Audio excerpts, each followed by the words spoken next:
अस्सलामुअलैकुम my social media family. और आज मैं ये नहीं कहूँगी कि उम्मीद करती हूँ कि आप खुशपाश होंगे, क्योंकि अभी थोड़ी देर पहले मैंने कुछ 3-4 तहरीरें पढ़ी। जैसा कि आप लोग जानते हैं, ये कोर कमांडर हाउस जो कि जिना हाउस के नाम से मशहूर है, जिसके ऊपर हमला हुआ, वो जो सारे वाक़यात मेरी नज़रों से गुजरे, उस वक्त भी मैं, यकीन कीजिएगा कि बहुत रोई। मैं बहुत तकलीफ़ में थी कि हमारे लोगों ने जिना हाउस के ऊपर हमला किया। लेकिन ये जो जिना हाउस है ना, इसके साथ एक बड़ी ट्रेजिक किस्म की स्टोरी एसोसिएटेड है। बताने वाले ये बताते हैं कि ये जो कोर कमांडर हाउस है, ये हमेशा कोर कमांडर हाउस ही रहा। अनफॉर्चुनेटली ये कभी भी जिना हाउस बन ही नहीं सका। ये वो जगह है जिसके अंदर कायद-ए-आज़म मोहम्मद अली जिन्ना को एक दिन भी रहने की इजाज़त नहीं मिली। ज़ाहिर बात है कि माजी में बहुत बहुत गलत चीज़ें हुई हैं, बहुत बहुत चीज़ें ऐसी हुई हैं। तो आज का जो वीडियो है, ये जो रिसर्च है, ये मेरी नहीं है, बल्कि ये एक साहब हैं जी, रियाज हुसैन साहब, और इन्होंने भी आगे ये रिसर्च जो है इसको लिखा है ट्विटर के ऊपर। और मैं चाहती हूँ कि मैं मिनो अन उन्हीं की ज़बानी आपको सुनाऊँ कि वो क्या कहते हैं। और इसका जो उन्वान है वो है जी, जिना हाउस तारीख़ के आईने में। क्यों कायद-ए-आज़म मोहम्मद अली जिन्ना के साथ इतनी नाइंसाफ़ियाँ की गई। वो शख्स जो पाकिस्तान का बनाने वाला था, उसका मेमार था, उसके साथ ये सब कुछ हुआ।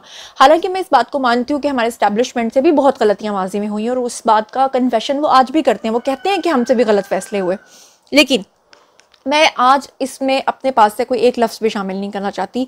लेकिन जब इस तहरीर को पढ़ती हूँ तो यकीन करें कि जितनी दफ़ा भी मैंने पढ़ा, मेरी आंखों से आंसू जारी हो गए। कोशिश करूँगी कि हवास को बरकरार रखते हुए आप लोगों के सामने रीड करूँ, और ज़रा आप लोग भी सुनिएगा कि कायद-ए-आज़म के साथ और उनकी सिस्टर के साथ माजी में क्या कुछ होता रहा। इसमें गलती का एहतमाल है, और मेरी गुजारिश है उन तमाम लोगों से जिन्होंने पाकिस्तान बनकर देखा, जिनकी उम्रें ज़्यादा हैं, अगर इसके अंदर किसी किस्म की कोई गलती है तो वो मेरी तस्सीह ज़रूर कर दें, बल्कि साथ साथ इसको कमेंट सेक्शन में आके बताएं, ताकि सही चीज़ भी लोगों के सामने आए। मैं बहरहाल ये तहरीर आपके सामने रीड करने लगी हूँ। जनाब ये फरमाते हैं कि लाहौर का कोर कमांडर हाउस, जहां कायद-ए-आज़म एक रात भी नहीं रहे। बहुत कम लोग जानते हैं कि लाहौर का core commander house Quaid-e-Azam Mohammad Ali Jinnah ने 1943 में 1,62,000 रुपये में ये ख़रीदा था। बहुत कम लोग जानते हैं कि लाहौर का core commander house Quaid-e-Azam Mohammad Ali Jinnah ने जब ये ख़रीदा था, तो अब जो है इसको ये नाम दिया गया। इससे पहले तक लोग इसे सिर्फ कोर कमांडर हाउस के नाम से जानते थे।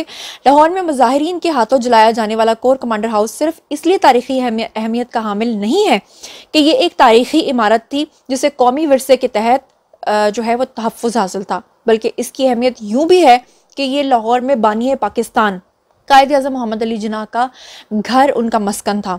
इस इमारत का शुमार कायद-ए-आज़म की 4 जायदादों में होता है। और दिलचस्प बात यह है कि कायद-ए-आज़म ने कराची और लाहौर वाले जिन्ना हाउस, मुंबई में वाक़ अपना जो घर था, उसका जो बंगला है उसको और मेफेयर फ्लैट को 1943 में फ़रोख्त किया था, और फिर उसके बाद उन्होंने ये ख़रीदा था। उन्हें मालूम हो गया था कि पाकिस्तान बनने वाला है। जब उनको पता चल गया था कि पाकिस्तान बनने वाला है, तभी उन्होंने लाहौर के अंदर अपने लिए जो कोर कमांडर हाउस है इसको ख़रीदा था। और उन्हें कराची और लाहौर में रहाइश गाहों की ज़रूरत भी होगी, उनको इस बात का इदराक था। लाहौर जिन्ना हाउस का सौदा जो है जस्टिस फ़ायज़ ईसा के वालिद ने किया था। यानी कि कायद-ए-आज़म को ये घर जो है वो जस्टिस फ़ायज़ ईसा के वालिद ने ख़रीद कर दिया था।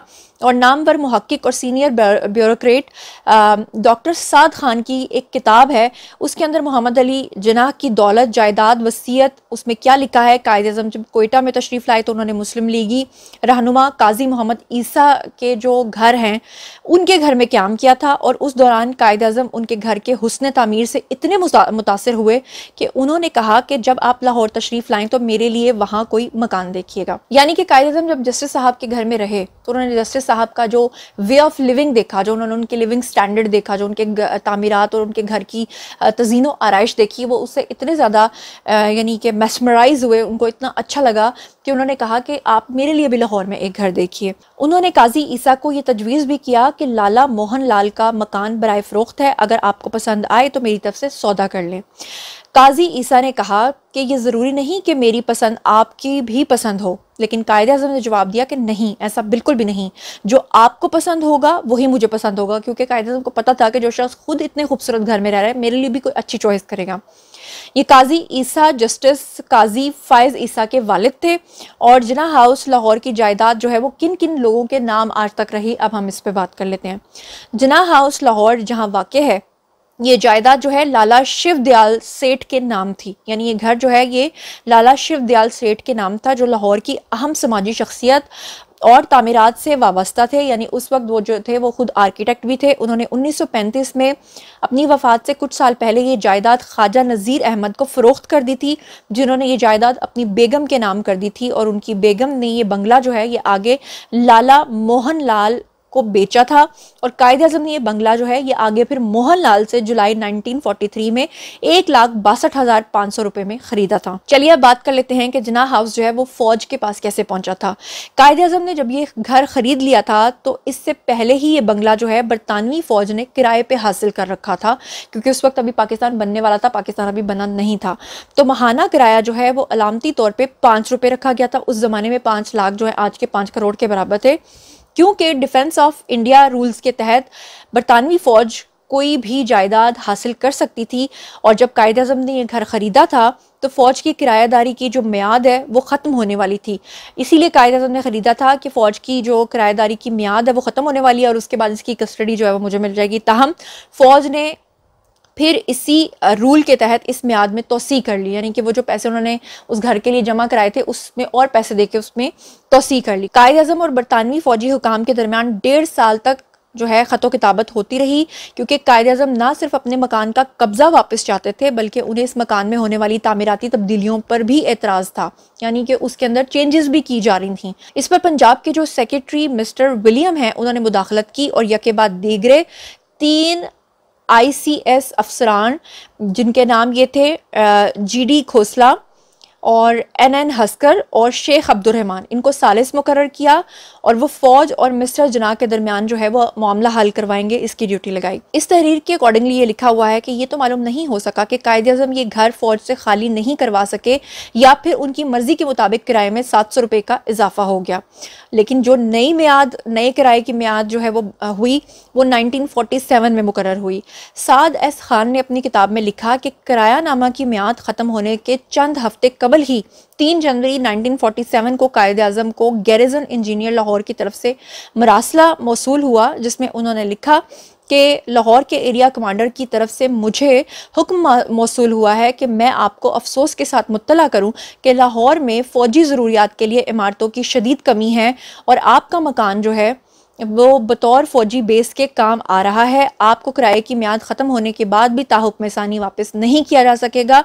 और फिर ये बहुत ही गिरां वर्ड थे जो कायद-ए-आज़म के ऊपर गुजरे और इस अस्करी लाचारी के बायस आपकी जो दिल आज़ारी हुई है इसके लिए हम आपसे माजरत खा हैं। सोचिए कि कायद-ए-आज़म ने कितने दिल से वो घर ख़रीदा और अपनी जायदाद बेच के ख़रीदा, लेकिन बदले में उनके हाथ कुछ भी नहीं आया।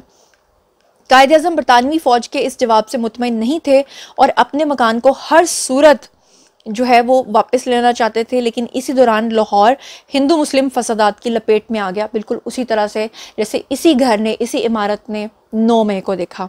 फिर वाइसराय हिंद लॉर्ड माउंटबेटन की जानिब से 3 जून का मंसूबा आ गया और जब बरतानवी फ़ौजी हुकाम को पता चला कि बंगले के मालिक पाकिस्तान के पहले गवर्नर जनरल नामजद हो चुके हैं, तो 1 अगस्त 1947 को कर्नल AR हास ने कायद-ए-आज़म को एक ख़त लिखकर 31 अगस्त तक बंगला खाली करके वापस करने के फैसले से आगाह कर दिया। लेकिन कायद-ए-आज़म अपनी ज़ाती मसरूफियात के बायस बंगले का कब्जा वापस लेने नहीं आ सके, तो 31 जनवरी 1948 तक किरायानामा में फिर से तोसी कर दी गई। कायद-ए-आज़म नहीं पहुंच सके, उन्होंने फिर से किरायानामा में तोसी की और उसको आगे लीज़ पे उसको और एक्सटेंड कर दिया। जब लीज़ की मियाद ख़त्म हुई तो कायद-ए-आज़म के नुमाइंदे सैयद मुरातब अली ने, जो पाकिस्तान की मारूफ कारोबारी शख्सियत सैयद बाबर अली के वालिद हैं, बंगला वापस लेने की कार्रवाई शुरू की।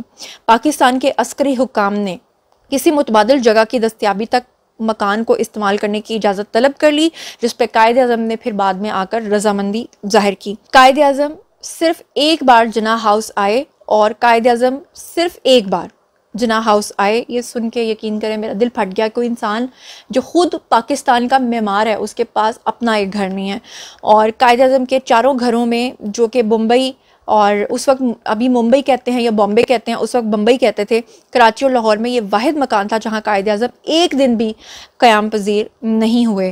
कायद-ए-आज़म जब लाहौर आते थे तो फ्लैटिस होटल जो मौजूदा है वहाँ के सूट नंबर 18 में ठहरते थे और वो बतौर गवर्नर जनरल लाहौर तशरीफ़ लाए तो स्टेट गेस्ट हाउस में ठहरे और अपना बंगला देखने के लिए कुछ देर के लिए वो इसी कोर कमांडर हाउस जिसको कहा जाता है जिन्ना हाउस में तशरीफ़ लाए, जहां उन्होंने स्टडी रूम में फ़ौजी हुकाम के साथ चाय पी और फिर लॉन में थोड़ी देर के लिए उन्होंने चहलकदमी की। जिस मकान को उन्होंने इतनी लगन से ख़रीदा था, इसमें उनका क़याम सिर्फ चंद लम्हों का था।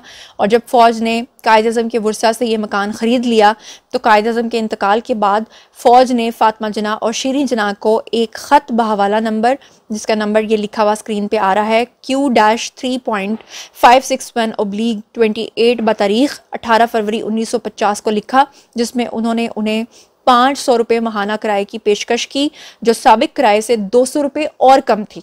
यानी पहले जो थी वो 700 रुपये थी और अब उसमें 200 रुपये की कमी कर दी गई। और मुआहदे के बाद मकान को 10वीं डिवीज़न के जनरल ऑफिसर कमांडिंग की सरकारी रिहाइश का करार दे दिया गया। ऐसा मालूम होता है कि कायद-ए-आज़म की बहनों से ये मकान ख़रीदने के लिए रब्ता किया गया और जब जनरल अयूब सदर थे तो 21 मार्च 1959 को जो ये बैनामा लिखा है उस पर दस्तखत हुए और 16 अप्रैल 1959 को मकान की रजिस्ट्री जो है वो अफवाज पाकिस्तान के नाम हो गई। इस वक्त जिन्ना हाउस की ख़रीदारी की रकम 3.5 लाख रुपए जिन्ना ट्रस्ट के फ़ंड में जमा करा दी गई।